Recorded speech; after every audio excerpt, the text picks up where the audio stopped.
যদি ভাগ্যটা নিজের হাতে লেখার অধিকার থাকতো, তাহলে গভীর রাতে চোখে এত বৃষ্টি হতো না। যার ভাগ্য খারাপ তার সাথে ভালো কিছু হবে কিভাবে? ভালোবাসা চিরদিনই বেঁচে থাকে, কখনো কবিতা হয়ে, কখনো গল্প হয়ে, কখনো স্মৃতি হয়ে, কখনো আবার কারোর চোখের জল হয়ে। মধ্যরাতের কষ্টগুলো বড় বেহায়া, না দেয় ঘুমাতে, না দেয় জেগে থাকতে, পারে শুধু অশান্তির মধ্যে রাখতে। কাছে থাকা মানুষটির সম্পর্কে সকল কিছুই জানা সম্ভব, কিন্তু তার মনের ভেতর কী লুকিয়ে আছে তা কখনোই জানা সম্ভব হয়ে থাকে না। খুব কাছের মানুষ যখন বদলে যায়, তখন বুকের ভিতর যে যন্ত্রণায় ঝড় বয়ে যায়, তা কখনোই সহ্য করার মতো নয়। পুরো পৃথিবী পরিবর্তন হয়ে গেলে তা সহ্য করা যায়, তার সাথে মানিয়ে নেওয়া যায়, কিন্তু খুব কাছের মানুষটা বদলে গেলে তা কখনোই সহ্য করা সম্ভব হয় না।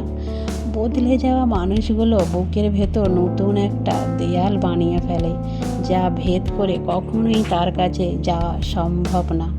চিরচেনা কাছের মানুষটা যখন দূরের মানুষ হয়ে মুহূর্তে বদলে যায়, তখন তার জন্যে দুটি চোখ ঝাপসা হয়ে আসে। চোখের পানি মুখ স্পর্শ করে, কিন্তু ওই মানুষটাকে তখন আর কোনো কিছু স্পর্শ করে না। তোমার প্রিয় কোনো মানুষ যদি স্বার্থের টানে বদলে যায়, তাহলে তাকে নিয়ে কোনো দুঃখ কষ্ট অনুভব করো না, কারণ যে বদলে যাওয়া সে কোনো এক সময় অবশ্যই বদলে যাবে।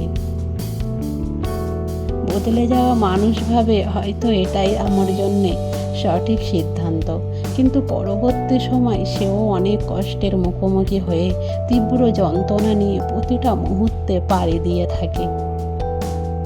মানুষ মানুষকে বিশ্বাস করে কাছে থাকে, কিন্তু কিছু স্বার্থপর মানুষ সেই বিশ্বাসকে ভেঙে দিয়ে মুহূর্তেই বদলে যায় চিরচেনা সেই মানুষটির কাছ থেকে।